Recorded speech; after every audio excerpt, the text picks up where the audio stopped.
MP में क्या पढ़ना है वो मैं आपको बताता हूँ। आरजेएस यूपी हरियाणा आने वाली है और डीजीएस का प्री तो हो गया, मेंस के लिए क्या पढ़ना है।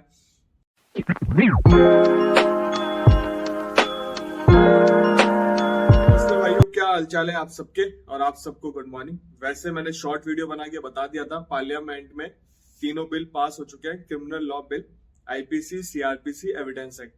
अब क्या स्टेज है वो मैं आपको बताता हूँ। एमपी में क्या पढ़ना है वो मैं आपको बताता हूँ। आरजेएस यूपी हरियाणा आने वाली है और डीजीएस का प्री तो हो गया, मेंस के लिए क्या पढ़ना है। तो सब लोगों के लिए कंफ्यूजन है, तो अपन सारी बात करेंगे और सही सलाह दूंगा आपको क्या करना चाहिए। तो वीडियो ढंग से देखना, विदाउट स्किप करके देखना, आपका ही बेनिफिट है। और ये वीडियो पहले अपलोड करूंगा, कुछ वैकेंसी बतानी थी, जैसे एक पब्लिक प्रोसिक्यूटर की वैकेंसी आई है गवर्नमेंट लीडर की, उसको मैं इस वीडियो के बाद अपलोड करूंगा। तो चैनल से बने रहे, वैकेंसी पे वीडियो भी लेके आने वाला हूँ। जो एलिजिबल है फॉर्म फिल कर देना। गवर्नमेंट लीडर की भी, मतलब एक तो पब्लिक प्रोसिक्यूटर की है, गवर्नमेंट लीडर की है, तो दोनों अलग अलग वैकेंसी आई है, तो उस पर भी बात करेंगे। सबसे पहले इसकी बात कर लेते हैं। देखो ये चार्ट है, इससे आप समझे हिंदी में तो इजी रहेगा बच्चों के लिए समझने में। देखो ये देखो, इसमें क्या लिखा है, गंभीर अपराध, नाबालिग से रेप के दोषी को उम्र कैद की फांसी होगी। अब पहले रेप की धारा 375 थी, 376 थी, अब धारा 63 और 69 हो गई है। हत्या की धारा अब 302 थी पहले, अब 101 हो गई है। गैंग रेप के दोषी को 20 साल तक की सजा या जिंदा रहने तक जेल की सजा होगी। मॉब लिंचिंग में फांसी की सजा होगी। एक्सीडेंट के मामले में वाहन से किसी के घायल होने पर ड्राइवर अगर पीड़ित को पुलिस स्टेशन या अस्पताल ले जाता है तो कम सजा दी जाएगी। हिट एंड रन केस में 10 साल की सजा मिलेगी। और चैन स्नैचिंग के लिए कानून नहीं है, अब कानून बन गया है। सिर पर लाठी मारने वाले अभी सामान्य झगड़े की धारा लगती थी, अब ये ब्रेन डैमेज हो जाता है तो 10 साल की सजा तक हो सकती है। ये मतलब ब्रेन डेड की स्थिति में दोषी को 10 साल की सजा मिलेगी। और ट्रायल के मामले में किसी व्यक्ति को गिरफ्तारी करने पर पुलिस को उसके परिवार को जानकारी देनी होगी। पहले ये जरूरी नहीं था। किसी भी केस में 90 दिन में क्या हुआ है इसकी जानकारी पुलिस विक्टिम को देगी। अगर आरोपी 90 दिन के भीतर कोर्ट के सामने पेश नहीं होता तो उसकी गैर मौजूदगी में भी ट्रायल होगी। गंभीर मामलों में आधी सजा काटने के बाद रिहाई मिल सकती है। ये मेरे हिसाब से ठीक नहीं है। गंभीर मामला है तो उसमें आधी सजा काटने के बाद रिहाई नहीं मिलनी चाहिए, मेरा ये पॉइंट ऑफ व्यू है। बट ये हुआ है तो ठीक, अब क्या कह सकते हैं जो किया है। और अब ट्रायल कोर्ट को फैसला अधिकतम 3 साल में देना होगा। मुकदमा समाप्त होने के बाद जज को 43 दिन में फैसला देना होगा। वैसे भी बहुत जल्दी मिल जाता है फैसला, ऐसा कुछ नहीं है। फैसले के 7 दिन के भीतर जज सुनवाई होगी। चलो अब टाइम बाउंड कर दिया इन्होंने। दया की याचिका दोषी ही कर सकता है। अभी एनजीओ या कोई संस्था के याचिका दाखिल करता था। और अब देखो इसमें ये जीके का इंपॉर्टेंट क्वेश्चन है, आपसे इंटरव्यू में पूछ सकते हैं कब से चालू हुआ था इसके जो प्रोसेस था। ये सितंबर 2019 से तीनों कानून पर काम शुरू हुआ था। 2020 में हाईकोर्ट, सुप्रीम कोर्ट के जजेस और विश्वविद्यालयों को लेटर लिखा था। 2021 में सभी संसद, फिर आईपीएस अधिकारी और डिस्ट्रिक्ट कलेक्टर तक लेटर लिखा गया था। 2020 में कानून को समिति करने का काम शुरू हुआ। ये 18 ये लिखा हुआ है। 128 बैठकों के बाद दोनों कानून की तुलना की, फिर कानून, ये सारी चीजें लिखा हुआ है। कमेटी के 72 सुझाव को कानून में शामिल किया गया। तो इन चीजों को ध्यान रखना। 72 2019 में चालू हुआ था, ये चीज का ध्यान रखना। और बैठक का ध्यान रखना, 128 बैठक है। और इसमें पहले क्या नाम था वो भी याद रखना।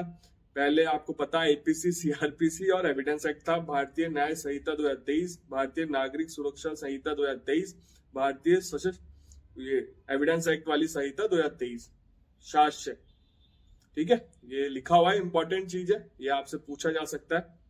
और अब देखो पहले आईपीसी में 511 धाराएं थी, अब 356 रह गई हैं।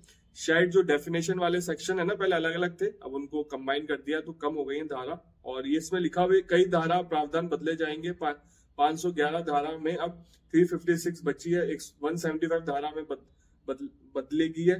और 8 नई जोड़ी जाएगी और 22 धाराएं खत्म होंगी। इस तरह सीआरपीसी में 533 धाराएं बचेंगी, 160 धाराएं बदलेंगी, 9 नई जोड़ेंगी, 9 खत्म होंगी। फैसले में तेजी लाएगी। देश के 5 करोड़ केस पेंडिंग है, इसमें 4.44 करोड़ केस ट्रायल कोर्ट में है। इसी तरह जिला अदालतों में जजों के 25,000 पद है, करीब 5,850 पद खाली पड़ा है अभी।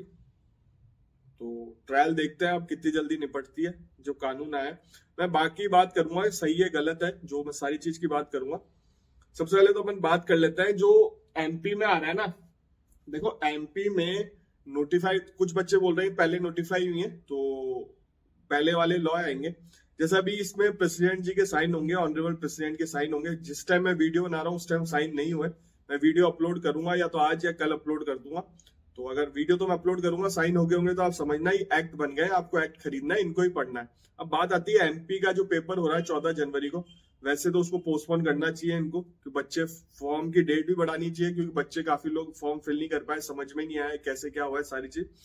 बट एमपी में आप लोग जो हेल्पलाइन नंबर है ना उसमें कॉल करके पूछ लेना कि कौन से लॉ पढ़ना है। 15 दिन में नए लॉ कैसे पढ़े जाएंगे यार बच्चों से, तो वो दिक्कत है। और कुछ बच्चे कह रहे हैं कि सर पुराने ही लॉ पढ़ने पड़ेंगे।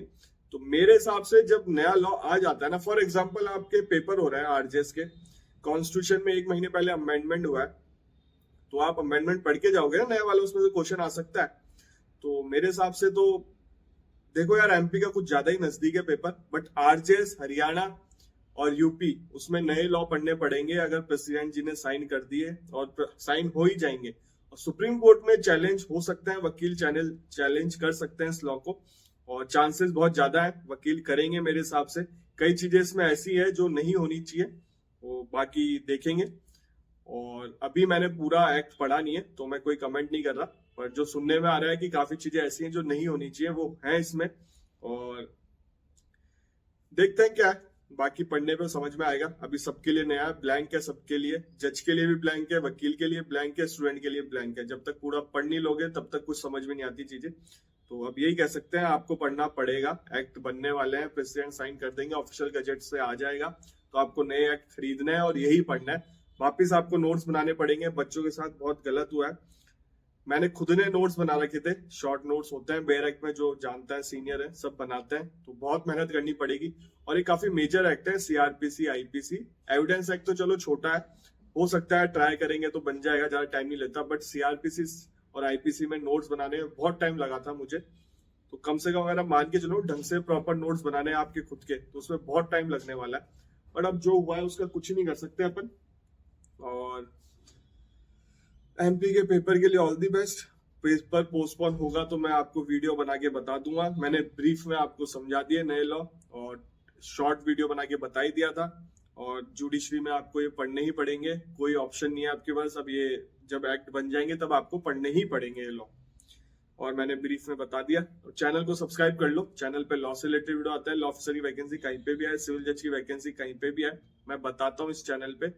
और मैं अभी भी कह रहा हूँ एमपी में आप हेल्पलाइन नंबर पे फोन करके जरूर पूछना कि कौन से लॉ पढ़ने हैं, ठीक है, कंफर्म कर लेना। मैं नहीं कह रहा कि पुराने पढ़ने हैं नए पढ़ने, पर आप वहीं से हेल्पलाइन नंबर पे फोन करके पूछना, वो आपको कंफर्म कर दे, वही लॉ पढ़ना फिर आप, क्योंकि बच्चों को पास ज्यादा टाइम है नहीं। 14 जनवरी को पेपर है एमपी का, और पॉसिबल नहीं है तीनों लॉ ढंग से पढ़ना। रीड मार सकते हो आप। और देखो इसका प्लस पॉइंट ये है, जब नए लॉ आता है ना तो पेपर इतना डीप में नहीं जाता इन सब्जेक्ट के, ये ऊपर ऊपर से ही क्वेश्चन आएंगे इनिशियली। हमेशा नए लॉ जब आता है ना तो ऊपर ऊपर से ही क्वेश्चन आएंगे, इतना डीप में नहीं जाएंगे ये लोग जब पेपर सेट करेंगे, तो ये प्लस पॉइंट है।